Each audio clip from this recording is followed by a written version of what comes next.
ding dong, they just think they are. Another little wannabe gangster trying to play hard. Woo.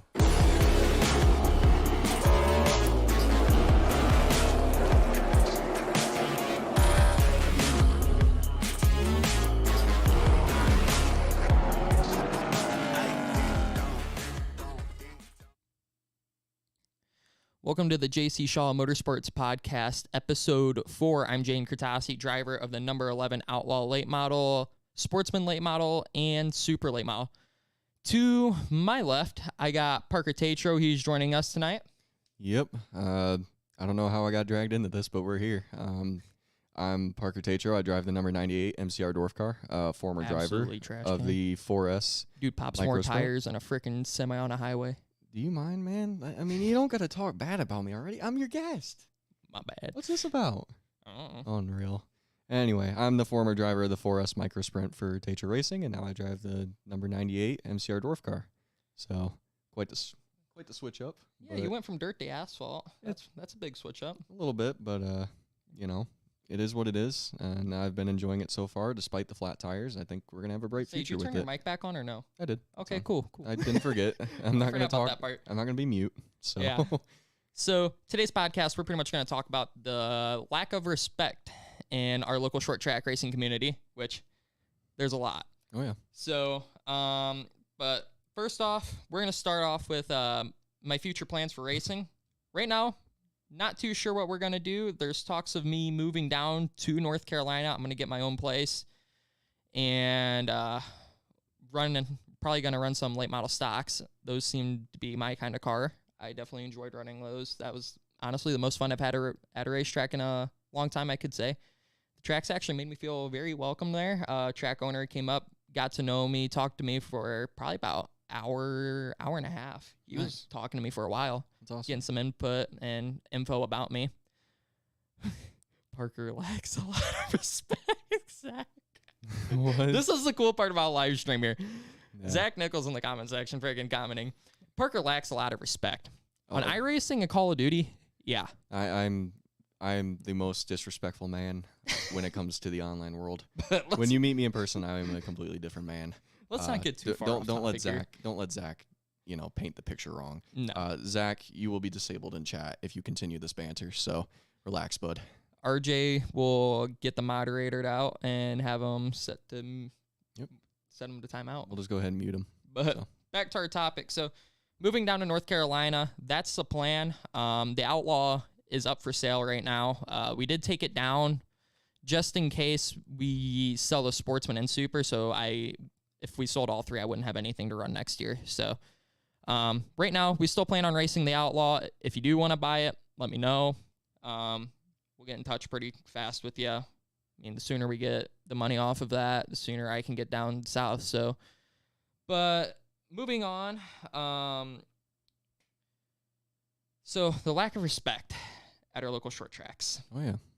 There's a lot of it. Oh, yeah. I mean, we can go to any track pretty much around us. I mean, I'm not gonna list off names or anything. I'm not gonna throw people under the bus, but something needs to be said. Oh, yeah. So what I'm gonna start off with, where's my sheet here? Outlaw late model racing. I absolutely hate it. I used to enjoy it. I don't enjoy it at all no more. I'm stuck in the class because it's the only class that pays around here. Half decent, I should say. Sportsman class, I mean, yeah, you got your few big shows. Not too many, honestly. I mean, what, 2 or 3? Yeah. It's usually Kalamazoo. So we got them. Kalamazoo, phenomenal track. That track, I need to go race there again. I might run the Intimidator. But so after my wreck at Plymouth with my crew chief, yeah, that one was interesting. I felt freaking horrible. We got talked to a little bit. Me and Brian did. Me and my dad and stuff, and we're trying to kind of come up with a way we can find a way to implement radios. I mean, obviously these cars way too expensive not to have them, in my opinion. I mean, the guys down south say we are freaking nuts. So, I mean, this year I spent $30,000. It was insane. the damages were insane on this car. We went through 2 rear clips, almost a front clip, had to buy some motor stuff, a rear end, 3 transmissions this year. I ate one up at Plymouth. And just a whole bunch of crap that we should not necessarily need to buy more than once a year. So we got to talking. We asked a few people. Apparently, there was a petition to buy radios and to use radios at the racetrack. We go talk to other outlaw drivers about this, and there was apparently a vote for this, by the way. Nobody knows a single thing about this. That's what's ticking me off about this. There was a claim to be a vote on radios. We go talk to the top of the line drivers right now. You got Steve Needles, Phil Bozell, Andy. I mean, there's a huge list of good drivers right now that don't have radios or that didn't get to vote, even though there was a so said vote. Right. That's what really ticks me off. Radios, I mean, yes, we could do without them. Honestly, we could. It's a lot harder. I mean, I've been in the position before. I mean, I got meleeed at New Paris. Oh. Straight up destroyed. Sent me to the hospital, severe concussion, back injuries. I was out for 3 weeks. That sucked. No driver should have to go through that, and that all could have been avoided by radios. Right. I mean, from an outsider's perspective, too, I mean, it's funny because you were trying to sell the Outlaw, and now here you are kind of I have to freaking keep it. But it's kind of rough. I mean, you really look at the Outlaw series from an outside perspective, the disrespect for number one. I mean, you're not even in it, Parker, and you can see it. And it's so obvious. I mean, it's just, and the disrespect is just on a whole nother level. And truth be told, I mean, the spotters, yeah, they're a necessity. I mean, you look at the supers, they got them, I would imagine. Yeah, super late's got, there's almost every big deal class in the area has them. I mean, yes, it's a touring series that has them, right. But I mean, we even had them in freaking mini cups. Right. Honestly, we did not need them in those. And that's just the kicker. And I mean, yeah, you could argue streeters, they don't have them, I don't think. No local short track class runs radios unless it's a touring series that gets brought in. But the outlaw cars, I mean, you look at them, I mean, they're on the same level practically as these supers. I mean, as far as performance-wise goes, and the money that you put into them, they're so fast. The tracks are tight. You need a spotter for these things, and you need a spotter to help you guide through these corners and through the track. I mean, these cars are big cars. They're boats compared to some of these other race cars that are out there. They're the widest size of the track. It just doesn't make any sense. I believe they're 84 inches wide, I want to say. So, I mean, that's wide. That's very wide. And I think it's just asinine to not have spotters for these cars. Mm-hmm. I think they absolutely need them just from an outsider's perspective. It's just ridiculous to see the amount of equipment this year, not just on Jaden's side, but just as a whole in the series of 100%. How much equipment and the amount of money that's just been flushed. I mean, this almost, with the 2 incidents I had this year and then the year prior, this has almost put me in a situation where I cannot race. Right. Like, we were completely done. We thought we weren't going to be able to get the car back on the track. Thankfully, I had a sponsor come through last minute and help me out big time. Oh, absolutely. And that's what allowed me to finish off the season. Yep. I remember we talked about it. And yeah, like I told you, I thought I was done. Yep. I thought we were 100% done with racing. Yep. Thankfully, to that sponsor, Preferred Warranty, shout out to you guys. Yep. Thank you guys a lot. Same with Community Wide and R&B. Everybody who's helped me out. You guys are great to have. Hopefully, we work with you again in the future and next season. Maybe something bigger. Hint, hint.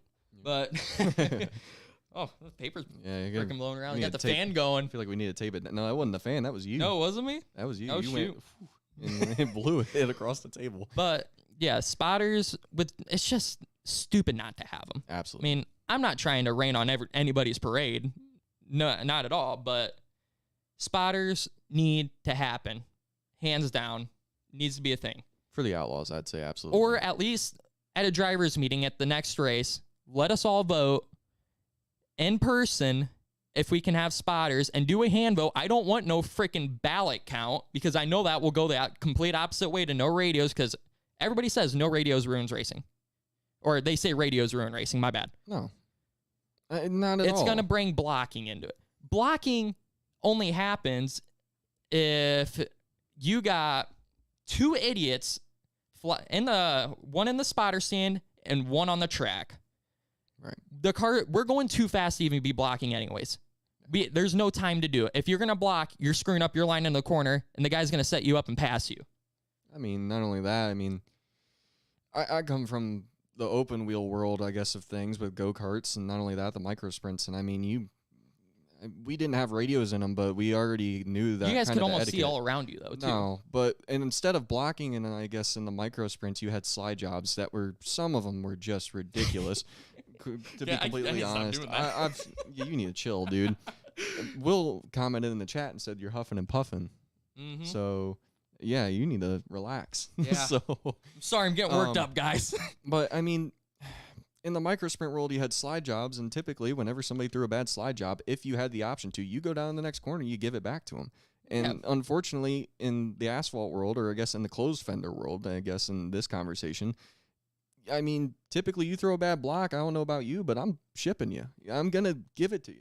You're going to get bumped up the track. I mean, that's just, you don't throw a stupid block. I mean, we can't even really do that in Outlaws. Right. And yeah, because you got a shovel on the front end of it pretty much. I mean, literally. So it's just, if you're going to bring blocking into it as the reason why not to add spotters, I just don't see that as a justified reason. I don't either. You could still do that even without a spotter. Penalize them if they block. You could drive overly defensive without a spotter and still get the same result. I mean, not trying to compare a road course series to asphalt, but we'll say IMSA, I mean, they'll run the bottom line going into the corner to defend their line. And that's, I guess, normal. I mean, it's not normal, but I don't know. I think to use the reasoning of spotters are the reason that blocking happens. I mean, yeah, maybe you're right, but I don't see that as a reason to not add spotters to the Outlaws, because we all see the dollar signs going cha-ching, cha-ching, cha-ching out the window every time I agree. they go onto the racetrack. The sport is too expensive. We would save so many cars. The races would go so much smoother. Practices would go so much smoother. It'd make all the world of a difference. Yep. It just sucks racing up here. I absolutely hate it. Mm-hmm. Yep. It's not fun. But, so, I mean, lack of respect. I mean, we got drivers. I mean, I'll admit, I've done some stupid freaking crap on a racetrack. I mean, we all have. It's a part of it. We're all learning still. But the lack of respect from drivers on a racetrack, horrible. I went down south to Tri-County, raced for Landon Huffman, and heck, there was a guy on his freaking post that said, I don't deserve that ride or anything, and somebody else should be in that car. I'm not going to mention names, but I was like, I worked my freaking butt off to get to the point where I am. I paid for the ride out of my pocket. I'm not going to say how much it cost, even if you message me, not saying. But, I mean, the lack of respect in our community and in the racing community is what's going to end it. Right. There's going to be no kid that's going to want to come up and try and be in the series at all, or in any kind of racing. And I guess I can kind of agree with that. I mean, you mainly see this in the younger talent, especially. The younger talent that's coming up through the series, I mean, this is in any form of racing, really. You can look at anything. You can even look at the upper levels of NASCAR. We all saw the truck race. We all saw the truck race at Phoenix. I mean, that was ridiculous. Oh, that was horrible. So, I mean, I love the truck series, but God. When you even got the upper level of, drivers in the Cup Series looking down like, what is this? But it's more than just in the truck series. And to see that at the truck series just goes to show how the times are changing, because back in the day, this wouldn't happen. No. So, I mean, if you drove the way you did now back in the day, oh, you're getting your freaking butt whooped. And realistically, if you stop it now at the lower tiers, this isn't going to happen. But at the same token, the only young drivers that you see that are coming up that have no respect are the ones with a little bit of this. Yeah. It's the money that causes this. I mean, there's probably so many talented drivers out there that we don't see, that we don't know about, that have so much potential to go up through the ranks, and you don't see that because they don't have the funding, unfortunately. So it's just an unfortunate set of circumstances, really, at the end of the day. So it really is. I mean, obviously nothing we can really do about it. No.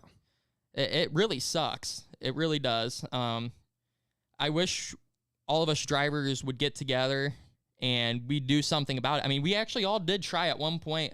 Doug True started a thing on Facebook where we needed radios. The tracks didn't listen to us at all. Right. I mean, it's just frustrating trying to get to these tracks. We're trying to help them out. If the track don't have drivers, you don't got a track. Yep. Same as the car count. If there's low car count, less fans are going to have. Without fans, without drivers, you don't have a racetrack. Yep. It's simple. Yep.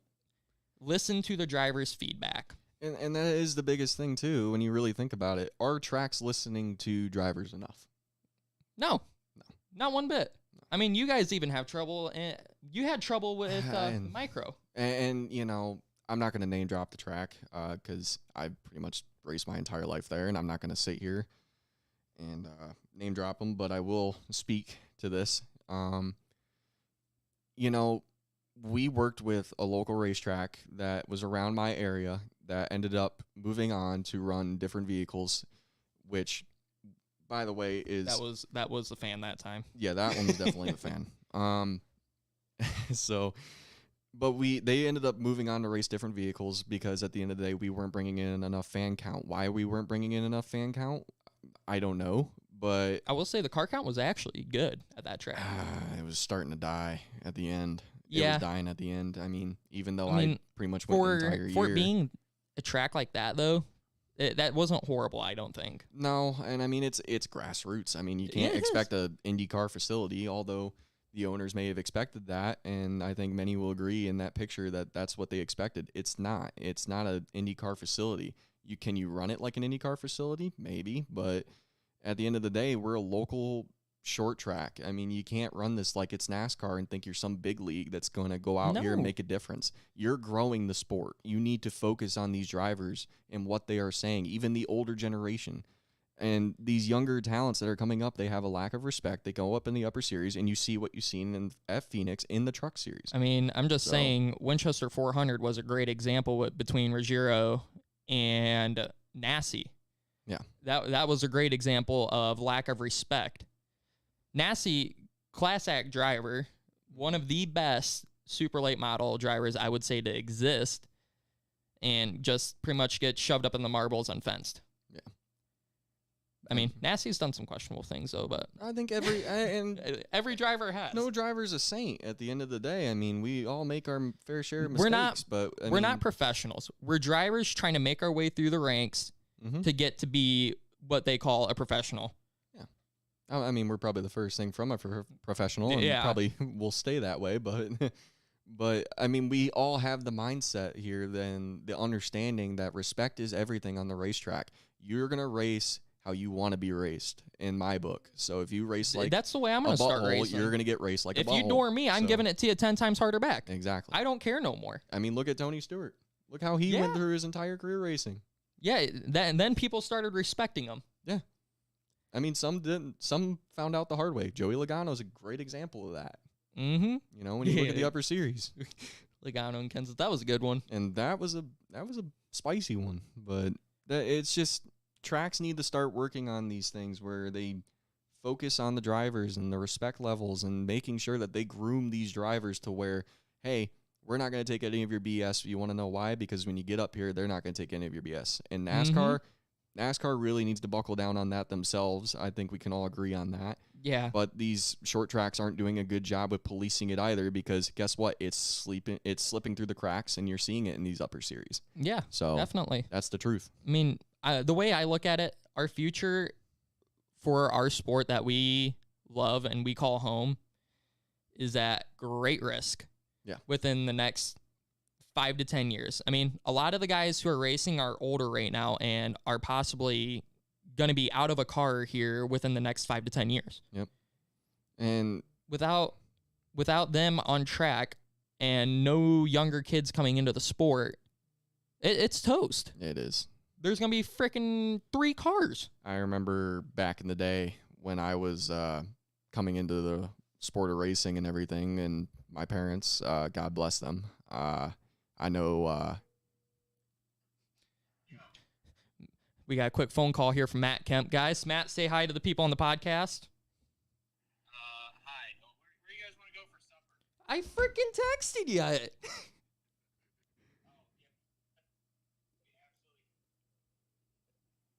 Wait, so we're not going to Texas Roadhouse? Excuse us for one moment, guys.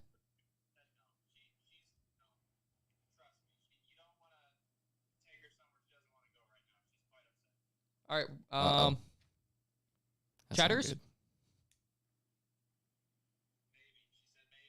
What about a bar? I can't go to a bar. You can have a water. I can have a water. I'll take a water on rocks. Yeah, there you go. I don't know. What does she want to eat? I don't care where we go. Mexican, Chinese, hibachi, don't matter to me. The way this podcast has been going, this might go a while too. So, boo, this guy stinks. This guy stinks. You're telling me, Will. I don't know. I don't care where we go to eat. All right, guys. Where should we go to eat dinner with the Matt Kemp, the guy who drives through everybody on a racetrack? Just kidding. He's a great racer. I see Zach earlier in the chat said Taco Bell. Yeah, Zach was saying Taco Bell. But Taco Bell's lobby's not open past 10.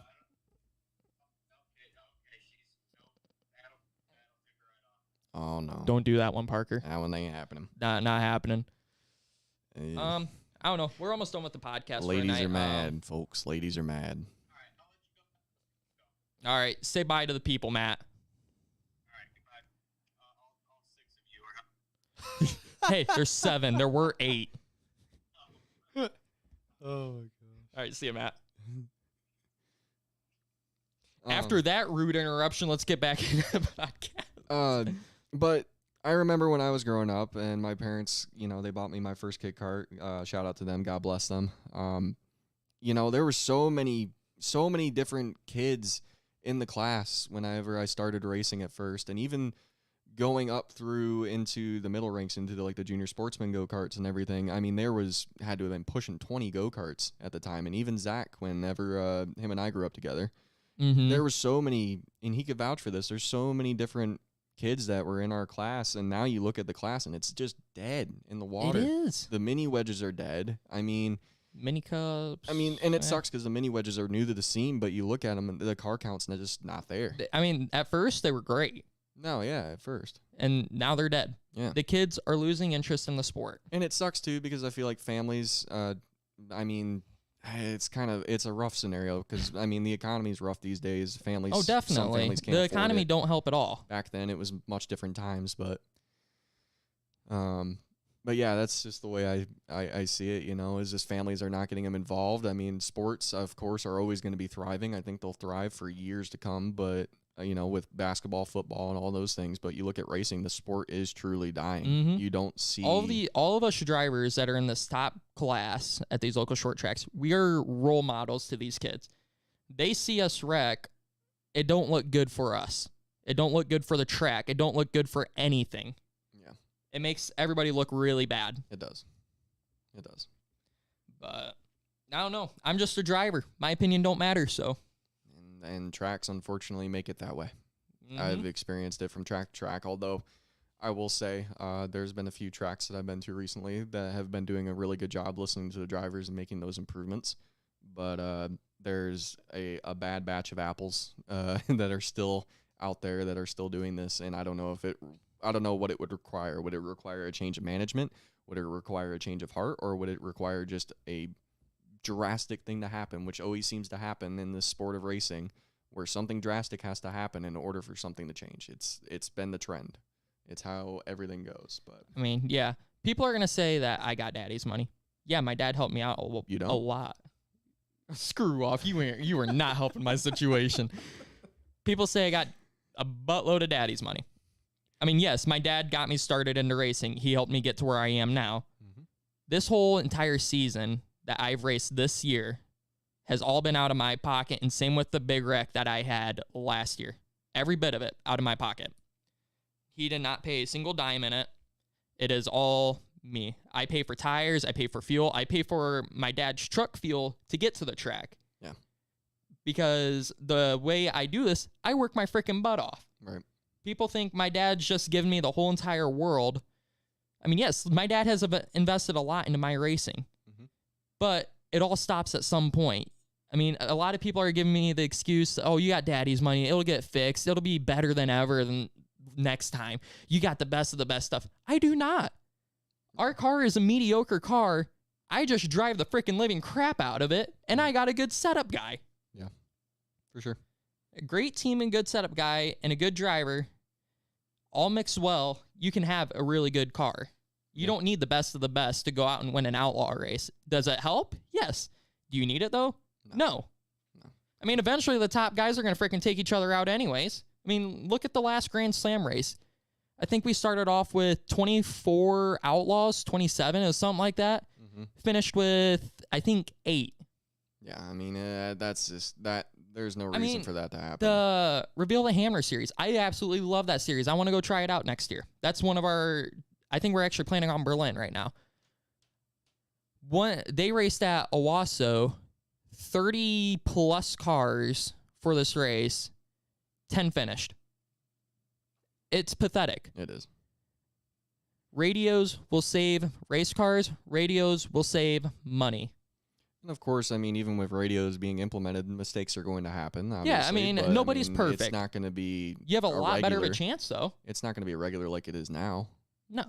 I don't see that happening. I don't see us having freaking red flag on top of red flag on top of red flag over and over throughout a race. I mean, a big race, maybe we'll have one red flag. I think, and you know, if a racetrack is really on the fence about this, how, I don't know, but I mean, if they are on the fence about this, what I would consider doing is doing early on in the season in 2024, you experiment with these radios and see the results. It doesn't matter what track you do, whether it's here in Indiana, no matter where it might be. You experiment with this and try this. And I mean, if it seems like something that needs to go on in the future, then you implement it. And I think other tracks should probably attend that wherever the case may be. See how it goes. Right. And that's what I'm saying is, you know, you test this. I mean, they're not even giving us the chance.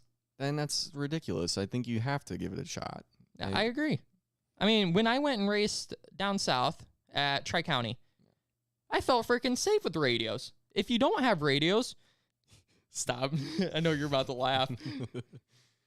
But if you don't have radios, you don't feel safe, honestly.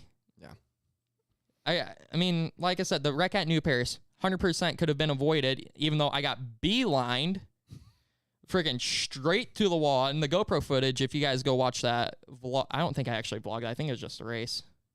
Yeah, I don't know. I think it was just it's a race. It's the New Paris summer blowout, or no, not summer. It was spring. a blowout. It was a blowout.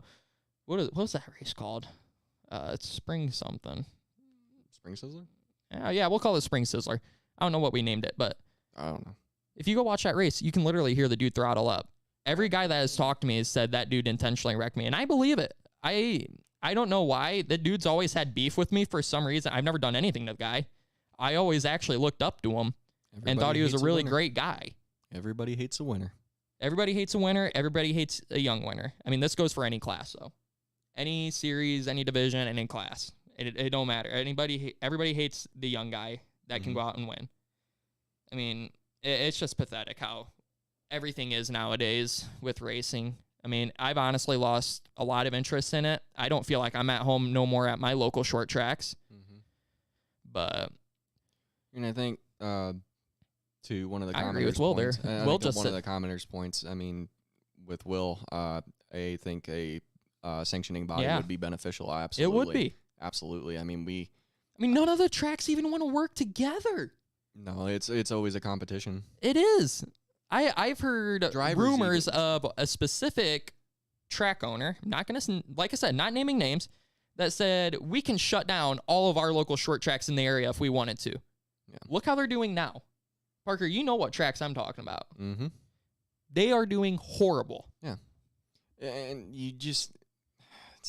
everything's a competition these days, unfortunately. Everybody's wanting to compete for the whole pie instead of share the pie. Mm-hmm. It's not a fair share. It's the whole share. So, I mean, it's just how it always goes. But everybody wants to do their own thing. Everybody, unfortunately, even from different tracks, they have their different rule sets. And that becomes complicating when it comes to having drivers come to your track because they're set up for one track and not the other. That's why I feel like if you have a matching rule set from track to track, it's going to be way easier for you to get this car count no matter what show you got. Exactly. So, and this was the same case in the micro sprints. Tire rules were different. Weight rules were different. It's a competition always, and why, I don't know. But even drivers from different tracks, from everything I've seen, drivers from different tracks, they even, compete with one another saying this track's better than this, and here's why. Every track's going to have its benefit. Every track is going to have its downfall. There's pros and cons to everything. So, but at the end of the day, tracks just need to work with the drivers more, and I think tracks need to work with each other a little bit more to create a product that not only the drivers are going to enjoy, but also that the fans are going to enjoy. Mm-hmm. If the drivers aren't having fun, you know dang well that the fans are not going to enjoy it. So that's the truth. Yeah, I agree. One thing I will say, so when we were selling the Outlaw, here's a good example of lack of respect. So obviously I shared the post to Outlaw Late Model buy, sell, and trade. Do I name names on this one or no? Do I keep it pretty civil? I'll leave that up to you, but I wouldn't. All right, yeah, we'll keep it civil. So we'll call this guy Ron. Sure. So Ron, stop laughing. Go on, Ron. So what did Ron said, "Why do I follow this group, LOL?" And then people start commenting down below, talking crap, because our car's proven. We know what we can do with it. It got second in a summer sizzler, almost won the show, led 88 of the 100 laps. These guys go, it's a proven race car, just like yours. That guy's dirty as crap. Small jobs, the way to go, LOL. I mean, just a whole bunch of crap talking. This is the reason why people lose interest. 100%. Oh, yeah, for sure. Yeah, freaking hacks like that. Yes, I'm using the Alex Bowman term that also Morgan Baird uses. Hacks like those people who come in and just freaking annihilate the sport for others and ruin all the fun. Yeah. So. Yeah, I can say this. I know when Circus City Speedplex closed down, where I was racing at earlier this year, and we're even opening back up, by the way. I know, I heard about that, which is awesome. I mean, it kind of.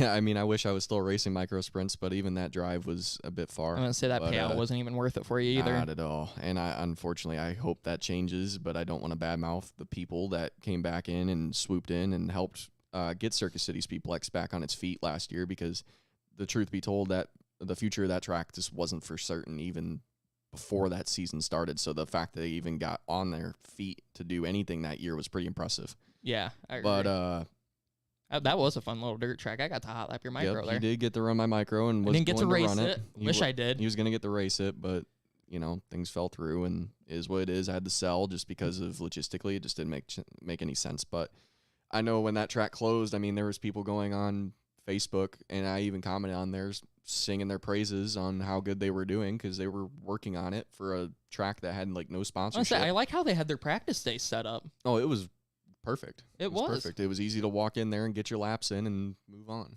Yeah. So, but for a track that had little sponsorship support from the outside, and they kind of made do with what they had, they did a really good job. But then you get the people on there that are saying like, "Oh, well, obviously they didn't work their tail off because they ended up having to close." The reason that they had to close, it was kind of their fault, sure, but they went. But like those are the curfew, didn't they? They did, and they got slammed for it, and therefore had to shut the doors. Yep. But that's bull crap. Freaking curfew. People move next to the tracks. The only place next door there is that one house that's like 100 yards across the cornfield in the county jail across the road. But there's nothing over there. But there's people that just badmouth the track for what they're trying to do. Like most tracks are doing everything they can. Other tracks aren't doing enough. And I feel like, to badmouth series or badmouth tracks. I don't like to publicly do it. I'll call out a track when they're wrong, but to badmouth them 24/7, even if they're moving in a direction that's good or bad or indifferent. I mean, it just doesn't make any sense just because you have a sour taste in your mouth over it. But, it's just one of them things. That's the racing world, and that's any world. It Football, really is, basketball, baseball, you name it. It's everywhere. So. Yeah, and I get these tracks, they're trying to make improvements, but they're doing them in the wrong places. Yeah. It's putting. I mean, yes, it's great if you do stuff for the fans, but you need drivers. It's the figurative term putting sprinkles on a turd. It's still a turd at the end of the day. Yeah. Or you put lipstick on a pig. At the end of the day, it's still a pig. Yeah. So I just don't get how many drivers we have to get injured until we actually make a change into our local short track community. Radios. It's ridiculous. Put a radio in there. Find out. Well, if you run a radio, you get DQ'd. Yeah. I'd take a DQ. I've seen people run radios in the races. I'm not going to specify names, but I would, here's a word of advice for you. I'm going to be the devil's advocate here. I'm going to be the devil on the left shoulder right now. But you know what I would do is I would get amongst all you drivers that actually can tolerate each other, and I'd sit there and say, hey, why don't we all throw a radio in our car tonight? And even if the track doesn't know about it, you could try to get the track to know about it, but to see if they approve it or not, you can send out all the drivers out there with a radio, and I guarantee you not a one of them wreck. And then you walk off the track and say, here, this is what good racing looks like. This is what saving money looks like. This is what you puts can have asses phenomenal in seats. racing with radios. This is what puts asses in seats. Mm-hmm. You want people in the stands. You want your track to be better. You want the racers to be happier. This is where you start. I agree. So if the tracks don't want to make the first step, I think the first step is the drivers making that first step and pushing them over the ledge and saying, here, we're going to do it ourselves. And if you DQ us for the night, go for it. Mm-hmm. It ain't going to make a difference to us. We won't come back. Yeah, another thing you got on top of that is also favoritism. I don't want to go down You don't that even want to rabbit get hole. started in that one. I don't want to I'm go just down saying, that rabbit hole. Stephen Assie's post after what happened at Nashville was fantastic. I'm not going down this rabbit hole. They freaking find Nassie again. Bunch of bullcrap what CRA and ASA did to him. But what do you know?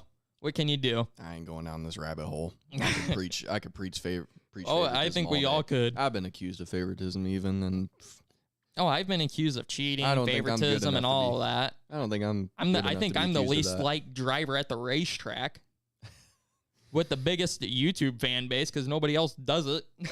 Yeah, I mean, and even on that note, I mean, I feel like drivers doing these YouTube vlogs lately, and even like I've been doing them myself, I feel like that's bringing more attention to not only just series but tracks in general. And I feel like tracks need to be more appreciative of that. Mm-hmm. And hopefully there's different ways in the future, because sometimes you're just following a wave of other people in the vlog series and on YouTube and everything.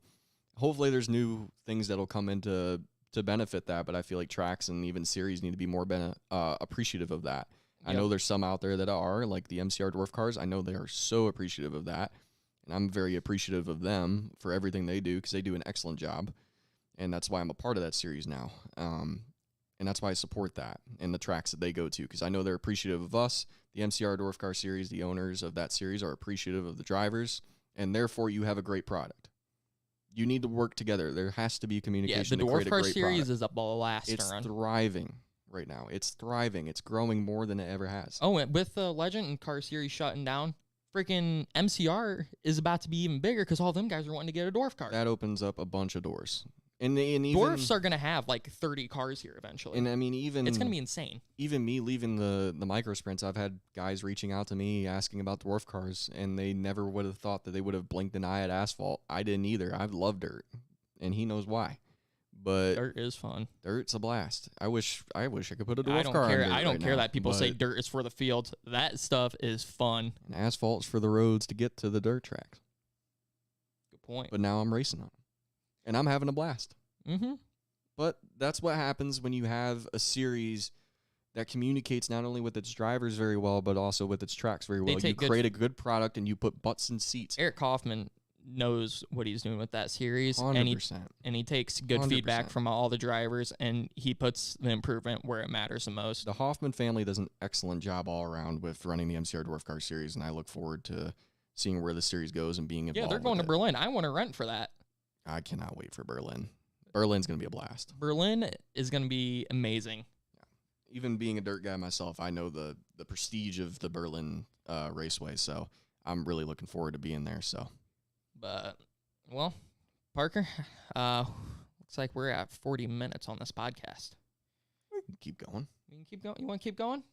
What else are we going to rant about? I'm here all night. Do we want to do the favoritism rant now? I'm not going down that rabbit hole, Jaden. I ain't doing it. All right, so let me see what we got on our sheets here. I'm pretty sure we covered everything. I'm pretty much out of notes. You got any ideas? All right, here. What's this?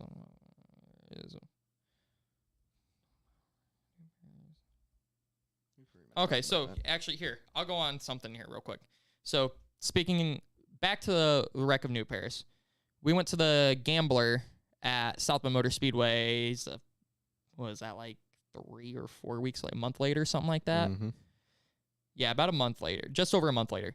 I went up to so-called driver, asked him if we were cool, and he said, yeah, we don't got issues. It's like, all right, cool. See you on the track. Told him good luck.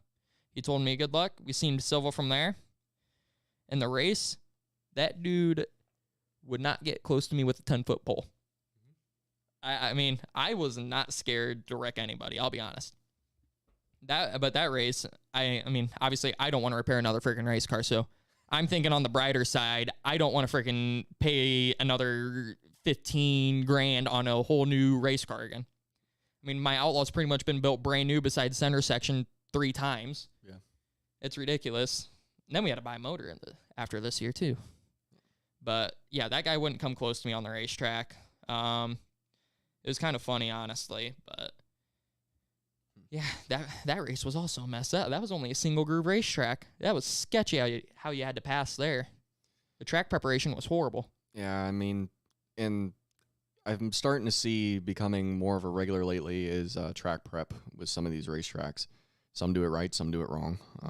Everybody's learning. I love the Coke syrup idea that South Bend and Plymouth do. I love that. Oh, it's excellent. It makes the racing product a lot better. That was a good direction they went a while ago. I can tell you from experience, though, sending the dwarf cars out on the freshly Coke syrup track is... Yeah, you at least got to let the front wheel drives go work that stuff in, guys. You need something to work that in better than a dwarf car, brother. I'm telling you right now, it is like driving on grease. So Zach just texted me, made a good point here. So Parker, obviously you're the special guest. We haven't really got to talk much about you. You're very selfish. Oh yeah, I guess that's fitting for who I am. Thanks for having me. Yeah, no problem, buddy. So Parker, give us a little bit of a description on yourself, how you got into racing, what made you get into it, and how your future is going on from here. Oh gosh, I don't know who all is really gonna want to sit here and listen to it, but I appreciate we got 5 those people that are here. So 6.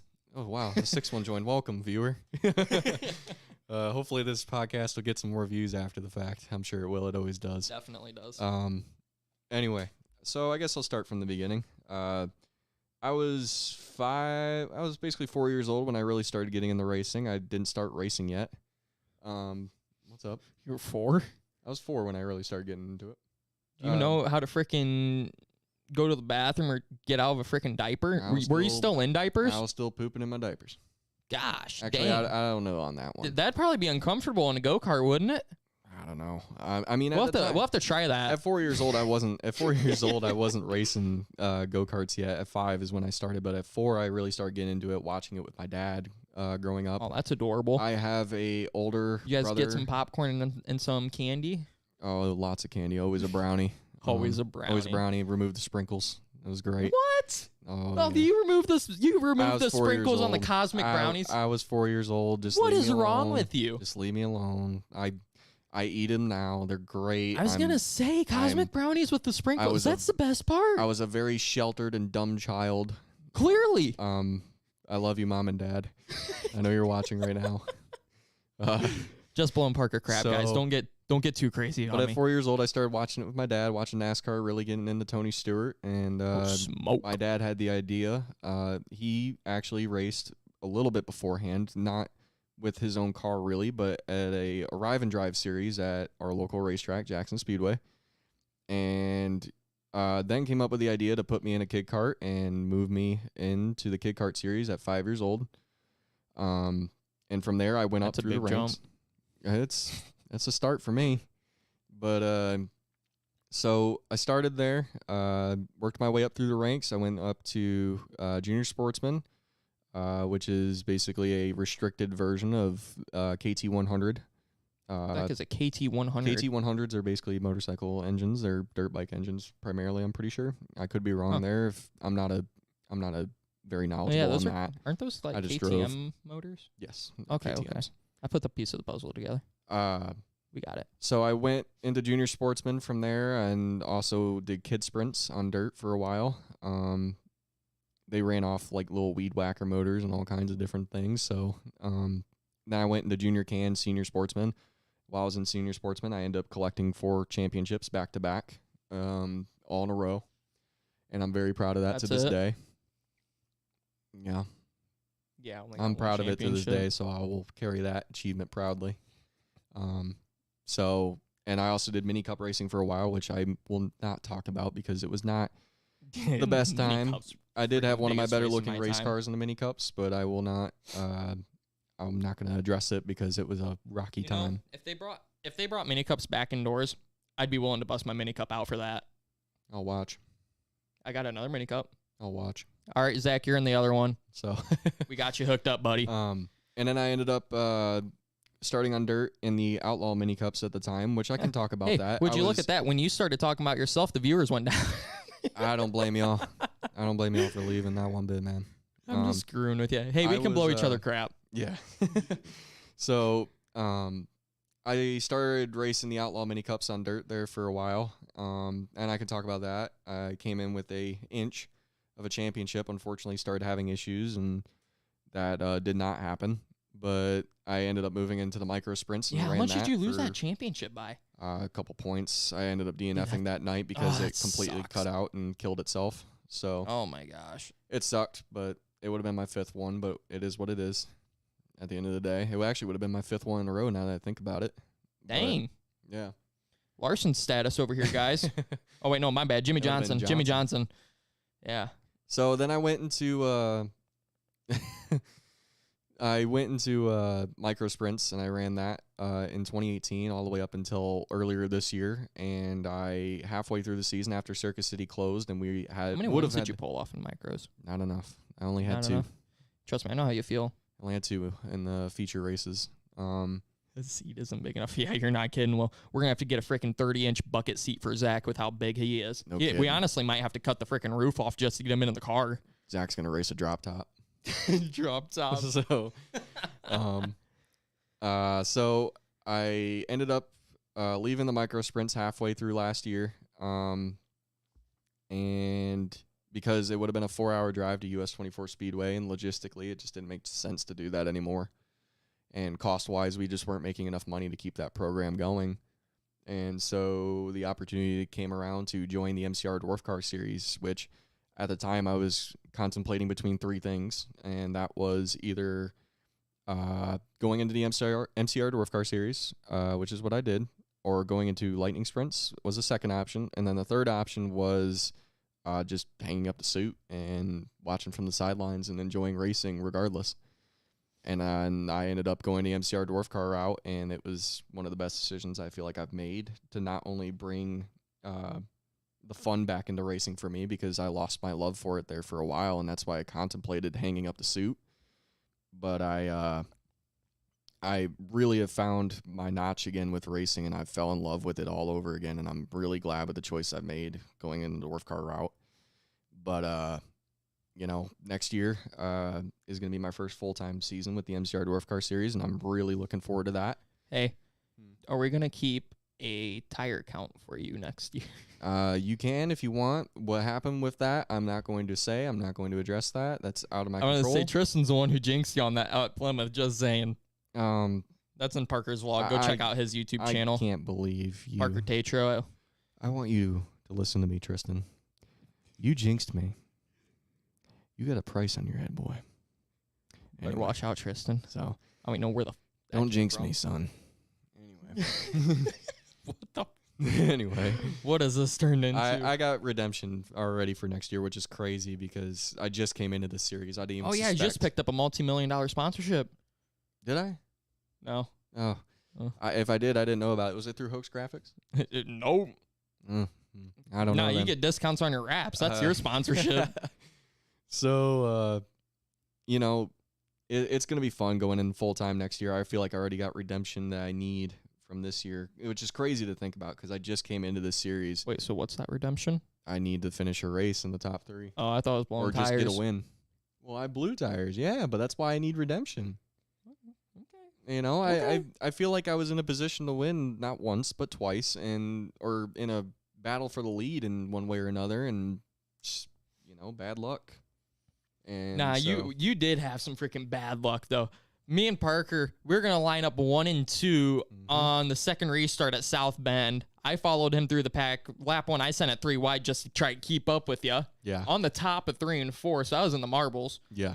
Which was insane, but we got a caution. Somebody spun out, I think. I don't remember. Me and Parker, like I said, 1-2 on the front row for this restart. I got super excited. We're both waving at each other. I was like, we're about to go freaking elbows up. Yeah. We go back green. I just freaking dust Parker on the restart. He had a flat tire. Yeah, I just held on for dear life. Felt like I went right back into a micro sprint all over again, just sliding around the track. Yeah, I was so sad about that. That was gonna be fun. You were the only one. That was gonna be fun. We probably would have wrecked each other. Not gonna lie. It was either we were gonna wreck each other and laugh, or we were making it through and still gonna laugh. Right, definitely.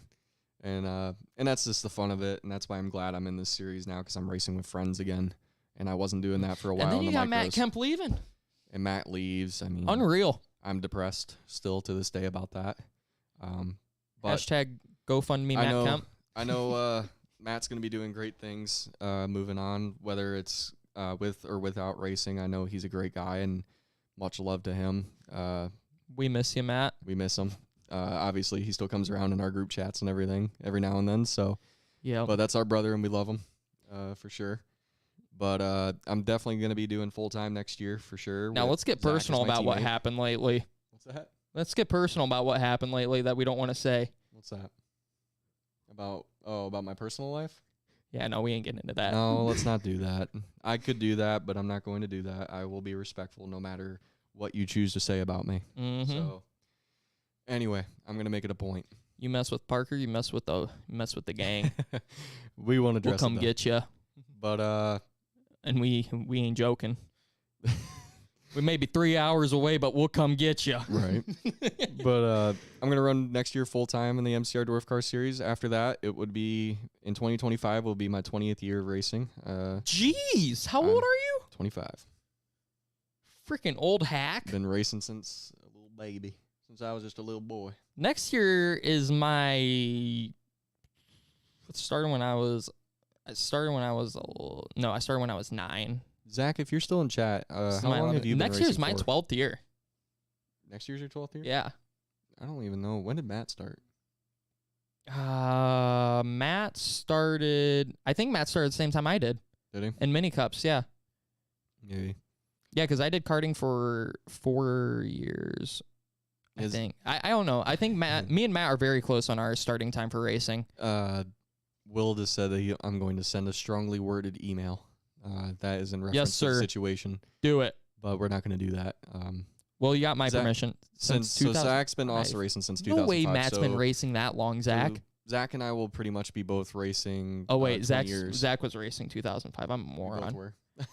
Well, I'm an idiot. You guys are babies in the game compared to us. We're the seasoned vets. So. Didn't Zach just turn 22? Yeah. So Zach started when he was 4. I'm pretty sure. Is that right, Zach? Wait, how old are you?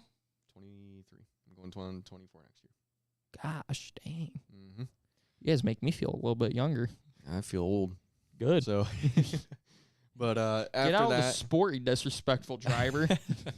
But in 2025, that would be my 20th year, and I don't know if I'm going to run that season full-time or not. We'll see what happens. Only time will tell. I got a lot of things I want to do in my life outside of racing, obviously.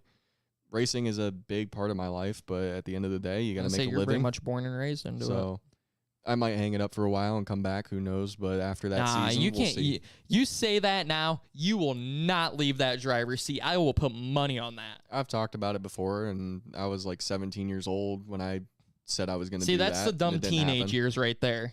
I was in a relationship at the time, and that went over like a fart in church. So that didn't happen very well. So, but no, it'll be fun. I'm looking forward to the future, no matter what it holds for me, whether it be with the dwarf cars or not. It's going to be a fun time racing with some friends again and being around good friends and good people. So I'm really looking forward to that. So yeah, well, but that's my story. Hopefully you all enjoyed. We see Keelan Harvick on the screen right now. Yeah, Keelan Harvick got second in the Legends race. Looks like, yep. I don't have my glasses on, so I can't see it from here. So why don't you just open your eyes? There you go. Yeah, my left one's a little bit puffy, but anyway. Yeah. But I appreciate you having me on the Bro, podcast. they only won $500 for this show. I mean, that's better than microsprint payout in most ways. Stop point. And God, I feel like we're gonna start the podcast all over again if I get into that. So, I appreciate you having me on the podcast, though. I know I've wanted no problem. to do one of these. Kind of for a hated long you time. on here, but no, I'm just screwing with you. I completely understand. So, no, I appreciate you having me on. I've always wanted to do one of these podcast deals. So it's been fun they are pretty fun, aren't they? They're fun. You can talk forever on here. You can go on about something. Freaking goes on for about an hour. Dang, we're going on an hour. That's crazy. Wow. But I appreciate you having me. Yeah, we probably need to get a call in Matt and Julie, see where we're going to go eat. Yeah, we're pretty hungry too, so we're probably going to go do that. Alrighty, so I want to thank you for joining me, Parker. I appreciate it a lot. Thank you guys for watching the JC Shaw Motorsports podcast. We will have another one coming up live tomorrow. I'll also be doing a shop vlog tomorrow too. We got some things we're going to work on in the shop, get that finished and cleaned up. And we'll have some other things going on in the scenes as well. So, like I said, thank you guys for watching. Thank you, Parker, for joining me. And we'll see you guys next time. I can't even find the freaking end screen button. Dang it. Ding dong, they just think they are. Another little wannabe gangster trying to play hard.